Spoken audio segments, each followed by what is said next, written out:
Every December, I use my last video of the year to celebrate the most innovative and inventive game I played in the last 12 months. In previous years, I've looked at the YouTube detective drama Her Story, the uncanny chatbot game Event Zero, the serpent simulator Snake Pass, and the time-traveling murder mystery Return of the Obra Dinn. These games have done things I've never seen before and are impressive in both their idea and their execution. They might not be the very best games of their respective years, but when it comes to fresh concepts done well, these are the games I would recommend. I certainly had a lot of choices to pick from for 2019, like the combat-free role-playing game Disco Elysium, the hilarious honk-em-up Untitled Goose game, the sci-fi archaeology game Outer Wilds, and the other sci-fi archaeology game Heaven's Vault. But this year, nothing quite beat the mind-melting puzzle game Baba Is You. Now, from first glance, this game looks pretty simple. You hop around a grid and push blocks, making it part of a subgenre of block-shoving puzzlers, all inspired by the Japanese game Sokoban. Here's where things start getting strange though. In each level, the rules of the game are written on screen as simple sentences, like Baba is you, which means you control this funny white critter called Baba, or wall is stop, which means you can't walk through walls. Rock is push means you can shove rocks around, and flag is win means touching the flag will finish the level. And then, here's the kicker. Those rules are themselves blocks that can be pushed around, allowing you to break the logic that dictates the level at hand and create entirely new gameplay by rewriting the rules. Remove the word stop from wall is stop, for example, and now you can waltz straight past walls. Change flag is win to rock is win, and now the rock becomes your goal. Or push rock into this sentence, and you switch the main character of the game into a tiny brown boulder. Cheeky. And thus begins a few hundred levels where the solution is never to simply reach the goal, but to rewrite the rules of the universe until you're in a world where the goal is now reachable. It is infinitely intelligent and endlessly surprising. It's tough, but far from impossible, and practically every level is a revelatory experience with a satisfying aha moment. And if you haven't played it yet, now's your time to pause the video, head to Steam or the Switch eShop, and get the game. I hope that you love it. But when you're done, remember to come back and we'll chat more about how the game builds its brain-busting puzzles. Baba Is You is the brainchild of Finnish indie developer Arvi Teikari. He told me over email back in April that he was inspired to make the game as part of the 2017 Nordic Game Jam.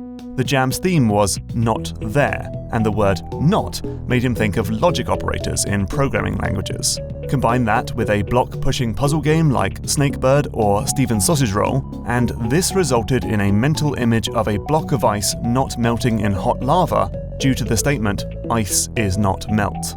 The scrappy, prototypical Baba Is You ended up winning that game jam, and the reaction was so positive that Teikari decided to take his underbaked jam game and turn it into a full-fat release. 2 years later, and the designer had about 219 ultra-clever levels for players to work through. So how, exactly, is one of these Baba Is You levels made?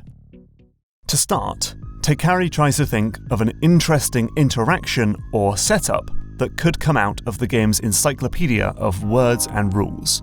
Pull, for example, could lead to a level where Kiki needs to drag a key across a lake. A teleporter doesn't just have to move objects, but could also be used to move around the rules themselves. And the word has could lend itself to a level where you drop a box every time Kiki dies, but that box immediately turns back into Kiki. Bonkers. Speaking at the Gamelab Conference in Barcelona this summer, Teikari said, So when I got this idea of, hey, that would be cool to see in a level, I tried to figure out what kind of a level do I have to build so that when the player is playing the level, they have to use that interaction. And that's where we get to the fascinating contradiction at the heart of Baba Is You, because while this is a game that offers a seemingly infinite world of possibilities, its puzzles are largely defined by what you can't do. Because while making an open-ended puzzle game sounds great, it's open to easy answers, like Scribblenauts, where half the levels can be finished by writing in the word jetpack. So the designer's job is to actually lock you in and force restrictions on you. And in Baba is you, that's achieved by the words that are and aren't on screen, the way some sentences are pushed against walls or locked behind fences, and the claustrophobic grid that constricts your movements. With these restrictions in place, the designer can lock off easy answers and force you to find the clever trick at the heart of the puzzle.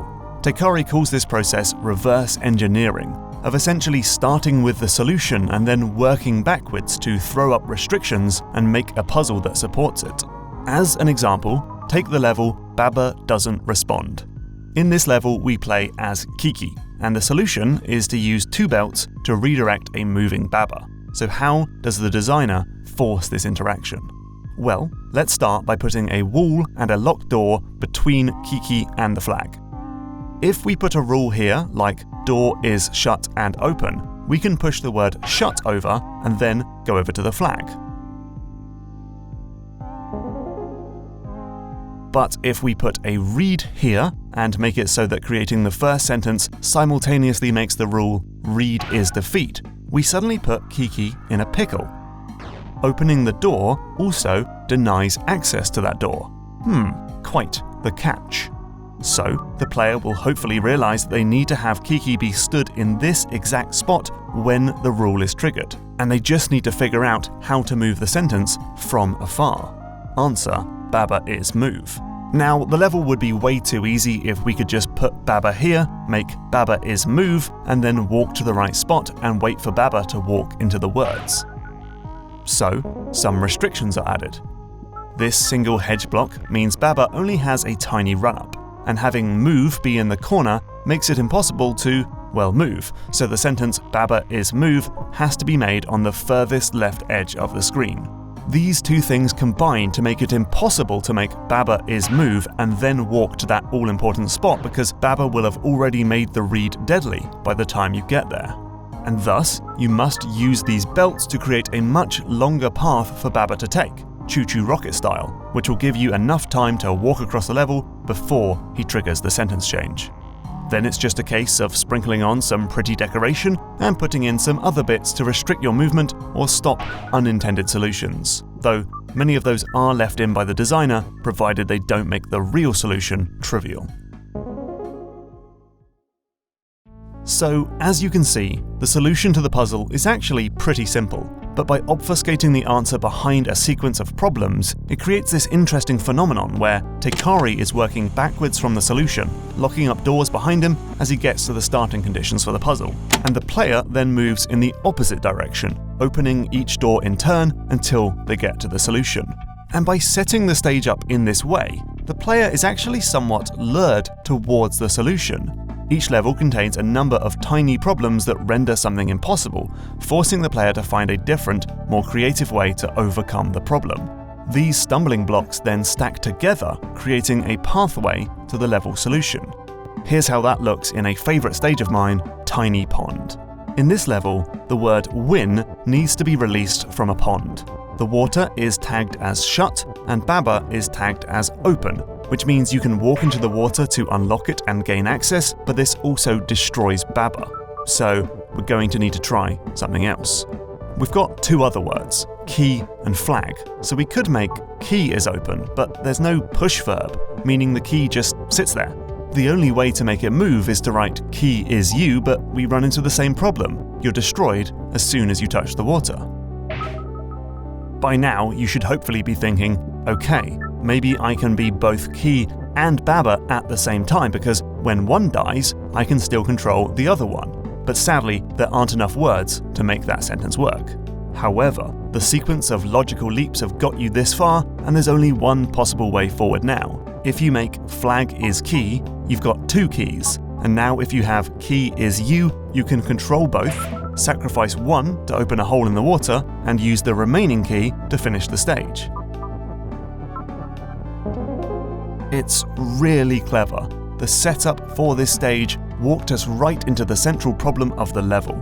We need to be open, but we also don't want to disappear when we use ourselves. And so we're in the perfect spot to try and figure out the actual solution and go, aha, when we get there. If this was the first level that you played in the game, you would be, I think, completely stumped. But luckily, playing Baba Is You means constantly adding to an ever-expanding knowledge base that grows with every stage you play. So, Tiny Pond builds on the level Jelly Throne, where you control 2 characters at once, and Tiny Pond Solution reappears in the stage Unreachable Shores, where you sacrifice 1 Kiki so the survivor can move forward. But this sort of learning starts from the very beginning of the game. Baba Is You is a pretty complicated puzzler after all, and there's not a single tutorial in sight. Instead, the game's first crop of puzzles all subtly and silently tell you how the game works through their solutions. So in level 1, we're stuck inside a tiny box. There's only one way to get out, and that's to break the sentence "wall is stop" and make the wall no longer a solid object. Then, we can make the sentence "flag is win" to finish the level. That's breaking and making sentences, the 2 most fundamental concepts of the game. Level 2 is the exact same stage as before, but now everything is wrong. You play as a wall. The walls are made from flags, and Baba is nowhere to be found. This teaches players that nothing in the game has an intrinsic value. It's only given purpose when part of a rule. The game keeps this up throughout its first few stages, with solutions that clue us into some fundamental concept we'll definitely need to know later. Here, lava is push overrides the rule lava is hot. In this puzzle, we learn that we can create 2 sentences from the same is block by creating them in a cross. And the game will continue to teach new concepts and ideas throughout the adventure. Every time a new concept is introduced, like the operator AND or the words open and shut, we're treated to introductory puzzles that make these new mechanics crystal clear. I asked Teikari how he went about making these introductory stages, and he said, "If I exhaustively go through all the meaningful interactions between elements, eventually I get levels where the trick is mostly just the basic functionality of a specific element in itself. That can then be put at the beginning of the world to act as a tutorial for the stages to come." While Baba Is You is full of puzzles that will make you feel stumped when you first play them and make you feel smart when you solve them, Teikari's real goal is to create moments of surprise and laughter. There's no rule saying wall is stop. I was confining myself to this stupid little area and I didn't need to. That's certainly one way to do it, by playing with your expectations for how things work. In this level, for example, most players will assume that they need to unlock the door, but actually, they need to unlock the wall. There are also just bonkers rules that go way beyond the basic setup. Empty allows you to control or fill the empty space in each stage. Make lets you create a trail of objects when you move. More lets you duplicate keys until they fill every spot in the space. And just like the original idea for the game, Not allows you to flip rules on their head. Plus, in an attempt to make sure every single interaction is explored, a similar design philosophy as one used by Braid developer Jonathan Blow, Teikari has text be a word, allowing you to manipulate the rules with other rules. And by the time level is introduced, you're not only moving the entire screen around, but breaking out of the stage and bouncing around the map screen in a mind-melting meta-exploration of the game's fundamental logic. There were more ideas that didn't make the cut, of course. Teikari told me that stick, which would make objects clump together, was removed because it created nightmare programming problems. And safe, which would render an object invulnerable, was left on the cutting room floor because it was hazy and uninteresting. Not everything that made it into the game was a complete winner, if you ask me. A stage where you trap Kiki under words and then push them away from the corner is awkward and confusing. And the word swap is like tele, but not as cool. With 200-odd stages though, there's always going to be a few that don't click for everyone. But Teikari points to an army of playtesters who gave feedback on stages and discovered alternative solutions. I'm extremely thankful for how much testers have done for the game, he says. That group of testers, it turns out, is a who's who of puzzle game wizards and includes the designers behind Ending, A Good Snowman is Hard to Build, Pipe Push Paradise, Starseed Pilgrim, Minute, and The Witness. Baba Is You is a surprising, silly, and mind-bogglingly complex game. And it had every chance of becoming too difficult to grasp, too esoteric to understand, or too freeform to actually produce good puzzles. but Arvi Teikari has proven himself as a master of puzzle design. He introduces the loopy logic of Baba is you slowly and subtly so everyone can understand it. With his reverse engineering process, he buries a clever trick under layers of problems. But they're never red herrings or pointless busywork, they're about leading the player to the catch at the center of the puzzle. And he's more interested in surprises and silliness than rock-hard challenge, making for a game that will make you laugh more than it will make you frustrated. It's simply a really great puzzle game built on a fresh concept that was executed perfectly. A no-brainer for this year's final video. Hey, thank you so much for watching. I just wanted to take a moment to say thank you for all of your support in 2019. I'm really proud of the stuff I made, and your support has meant the world. I've already got so many ideas lined up for 2020, but it's time for a quick break. So I hope you'll have an amazing Christmas, and I'll see you in the new year.